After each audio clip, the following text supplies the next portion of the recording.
Hey guys, Tomboy601, and today we're taking a look at the all-new Tier 5 battlecruiser for the Germans, the Makensen. And you may be saying to yourself, Tommy, Makensen looks very familiar to me, and yes, it's a Prince Eigil Friedrich, it's a sister ship. This happens a lot in World of Warships. Basically, we get kind of like a teaser ship, a one-off ship, way long ago, and then eventually we get the full line. Think Gorky, and in this case we have the Makensen. And Makensen is an important kind of representation because it adds it kind of becomes the basis for which the rest of the line is built in. Specifically, its kind of design and its turret layout. The number 4 turret, or that very rear turret, is a 360-degree turret, and this will carry forward for the rest of the line. Not many other battleships have a full 360-degree turret on the rear, so it is very interesting to see that on a boat, and it's something you just kind of have to keep in mind. The firing angle on it isn't that great. You do have to give up a good amount of broadside in order to engage it, but it's just an interesting thing you kind of get with these boats, and it does make for some ton of fun. Anyways, let's go ahead. Commander, we went over this in our Tier 4 Derflinger video, but for those of you that didn't see it, we're running Clara Teslau for now. We are calling these previews because we've been told that in the future there will be a commander rework, or maybe a brand new commander that will kind of address some of the hardships of these boats, specifically the very limited number of damage control parties. But we're running Teslau with Cunningham and Franz von Hippe, with boomsticks, porcupine, firefighter, master mechanic, and will to rebuild. Though I feel like I should probably actually flip will to rebuild over to fight fire with fire. Anyways, with that said, let's go ahead, go over the consumables for this vessel. You do have the limit of 3 damage control parties. We get 5 heals, enhanced secondary targeting, and one of the strong bits that gets added to this vessel is the sonar. We get that beautiful, strong German sonar, and you can absolutely take advantage of it. And it's one of the defining characteristics of this line, and it is a ton of fun to get access to here at Tier 5. Other stats of the vessel, we're looking at 52,300 hit points, 19% armor, or 19% torpedo reduction, artillery, 4 2-barreled 350s, very similar to Prince Eigil Friedrich. Firing range 15.4 kilometers, reload time of 24.3 seconds. You're looking at 10,500 on the AP. Secondary range, we are up to 7.2 kilometers, and you'll just slowly see how with each tier we go up, we get more and more secondary range. AA defense, once again, these boats don't have strong AA defense, and you will see this in the upcoming game. We do have a fantastic game for you where we maybe get the Kraken. Anyway, maneuverability, 28 knots, 780 meter turning radius, and a rudder shift time of 10.8 seconds. And finally, concealment, you're looking at 13.3 kilometers by sea, 11.2 by air, and 11.9 when firing in smoke. As far as the modules we are currently running aiming system mod 1, though I think you could absolutely run secondary battery and do absolutely fine. And right now we're running steering gears, though as we get into the higher tiers, I've been running damage control systems mod just to try to reduce the amount of fire time. So just keep those in mind. Next, let's go ahead and take a look at the armor of the ship. As we can see, we do have that beautiful icebreaker bow once again, along with a 25mm upper belt, which is fairly good for the tier. You have to remember that the 25mm will bounce 14-inch guns, which is fairly common at the tier. That's the Americans, that's the Japanese, not the British. I think it is the Russian. So there's a good amount of things that you'll be able to bounce with that armor. Next, we do have that nice upper casemate right there, and the armor belt at 225 and 300mm, and then 150mm casemate. So you have that beautiful side armor that you can go ahead and use to block. And then on the rear, as we can see, the icebreaker doesn't wrap around the back, which, you know, kind of makes sense given that you wouldn't break ice with the rear of your ship. Let's go and take a look at the Citadel. As we can see, nice and at the waterline, fairly well protected, not quite a turtleback shape, but it still does a very good job of, not being citadeled from too many ways. It's a fairly well protected little citadel. So with all that said, let's go ahead and dive on into our match. And we're here on Mini Hotspot, the baby version of the map. Can I just say, I really do enjoy these small versions of the map. We currently have the small versions over in Ranked right now, and we also have, I've been getting a couple more of these, and these are always so much fun just because they change the boundaries of the map, and they force you to play areas that you usually don't play. So bravo, I love the little small versions of the map. Anyways, welcome to Hotspot Mini in the Makensen. Makensen, of course, that tier 5 battlecruiser. And, well, we are going to play this left-hand side. Now, the main reason we are coming over here is because we are in a domination game mode. And there are 2 points on this side. There's only 1 point on the other side. If we can take these 2 points and then defend them, we will win. It is simple as that. 2 is better than 1. Like, that is the basis of this. So we're going to push over to this left-hand side, try to support this left-hand side, see if we can get any crossfires going into folks heading into B, and if we can, well, good on us. Texas right there. We see our shots fall just short, but we do have a Leander who seems to have dropped his smoke and then decided it wasn't for him. So we'll let him continue to sail out of his smoky drop spot. We're like, oh, he's not going to do that. Our teammate, he goes ahead, fires. We're going to fire as well. Teammate arguably should have gotten the kill there, but I would just like to say we fired while he still had full health. That's not a kill steal. We are just removing the guns from the map. That is the most important bit, is that we want to remove we want to remove the enemy guns, and that's what we did with the Leander Derflinger. Enemy Derflinger, i.e. the tier 4, sitting nice and broadside. We'll go ahead, fire out towards him right there. We can see the target preference kind of flipping back and forth just because those two are so well aligned.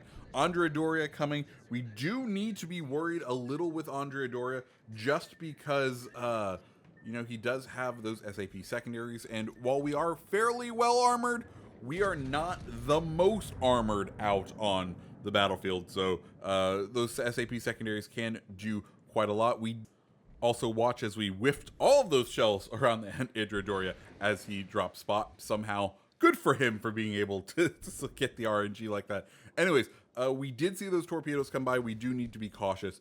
We are going to go ahead and activate that sonar as we start to push in. Andrea comes full broadside. We're getting the collision warning on the island. We go hard to starboard, and we're going to try to swing ourselves and not get caught right here. We have activated the sonar just because if there's someone in that smoke we want to know. Of course, we've activated it as the smoke dissipates, but that is okay.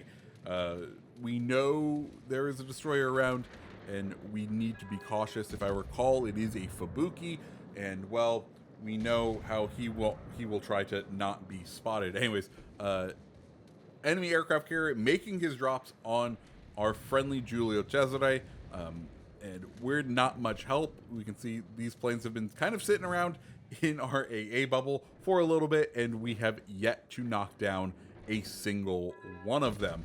Andrea Doria starting to take the real hurt from these shells, and that's exactly what we want to do. We're going to try to keep on just kind of skirting around the outside here. Soon we'll be able to get into A. The aircraft carrier was spotted recently, kind of up in the north part of the map. If we can engage him, that will be excellent, just because he is going to represent a large threat to us, given just how reduced our abilities are in dealing with enemy aircraft. It is one of those things where this is one of the other big weaknesses to this line, is enemy CVs can absolutely destroy you. They are one of your biggest threats. It's the balancing factor of, well, you're lightly armored, and part of what they gave up to give you battleship caliber guns with heavier cruiser grade-ish armor is, well, they've gone ahead and absolutely decided that aircraft were not a threat. Now, this also kind of plays into the fact that battle cruisers were mainly a concept developed around World War I. If you kind of think back to history, aircraft carriers, not really a thing during World War I, not something that they really built those ships in order to engage. So it also kind of makes sense historically. Of course, a lot of these vessels, I think Makensen is the last of the actually built vessels in the game. The Tier 6, I think she was designed but never laid down. And then the Tier 7 Zeton was just a what-if concept, and even further into Tier 8. So this also is kind of the big reason why we aren't seeing very heavy AA defense on these boats, is because, well, initially when the inspiration for these boats was around World War I, there wasn't really an aircraft threat to have to worry about. But now, in our game, aircraft carriers, as we know, are very potent ships. So our sonars run out, so we need to start playing a bit more defensively. Our goal right now, kind of just to try and capture this point right here, and then start making our way towards the enemy CV. We can see he's starting to come in on a different attack vector from that island, so it's time for us to try to match it, of course. One thing that you can always do is watch the direction in which aircraft return,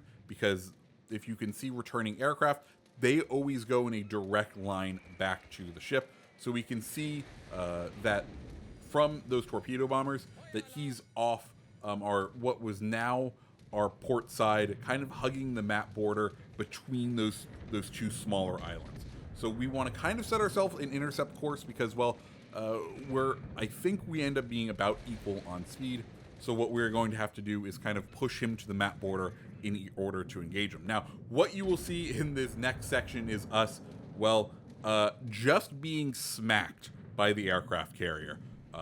You know, we are not in an optimal position. We do have a friendly battleship kind of off to our starboard, to our rear starboard. So if the CV overflies him, we may get some support in overlapping AA bubbles, but we will not. Now, one other thing we do have to notice right now is that C is currently being taken. So this is a good and bad thing. One good thing: enemy destroyer nowhere near us. We do not need to worry about the torpedo threat for as of now the rest of the game, which is excellent.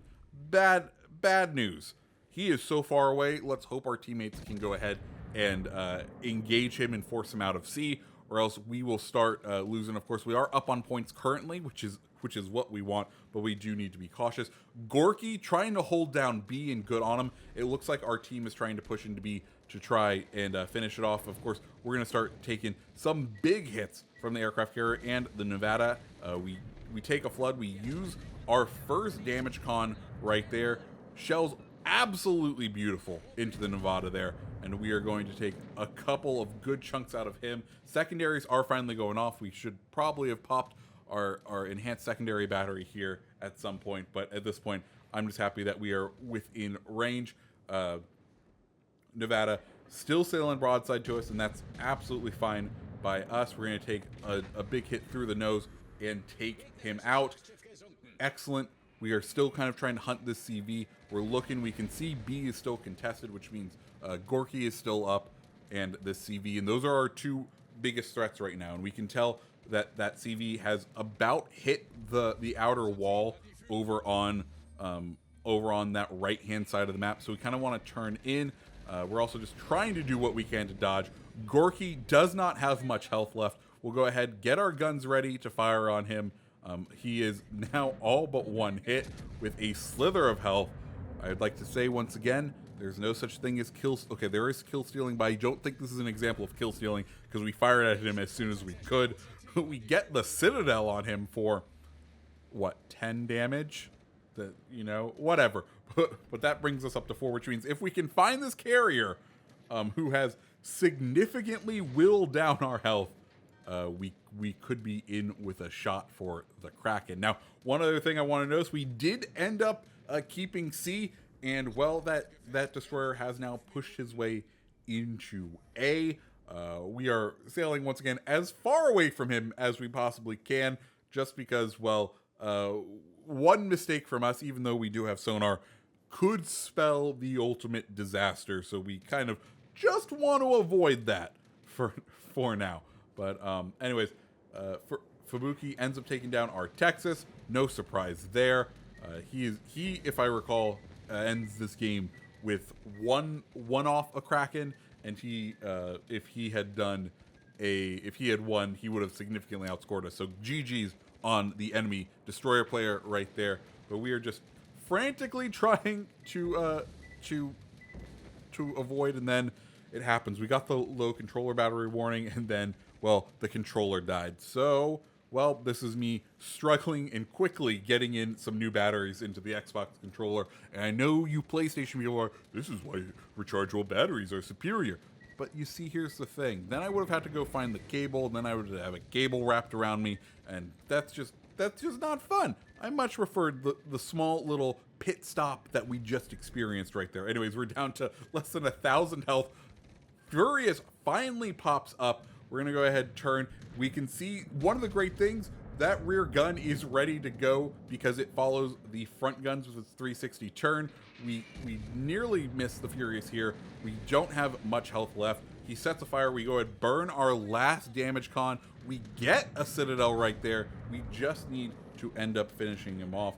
Get those front guns going. We can see fighters coming in on another pass. We get the front guns off. He lines up a beautiful pass on us, gets 2 fires, puts the nail in our coffin, but we also put the nail in his. We get the high cow, we get the Kraken, and then we go under. And when the game ends, we do end up with the win on points. GG's to the enemy team. And guys, if you liked the video, go ahead and hit the like button, hit the subscribe button, and I hope you have a fantastic rest of your day. See ya.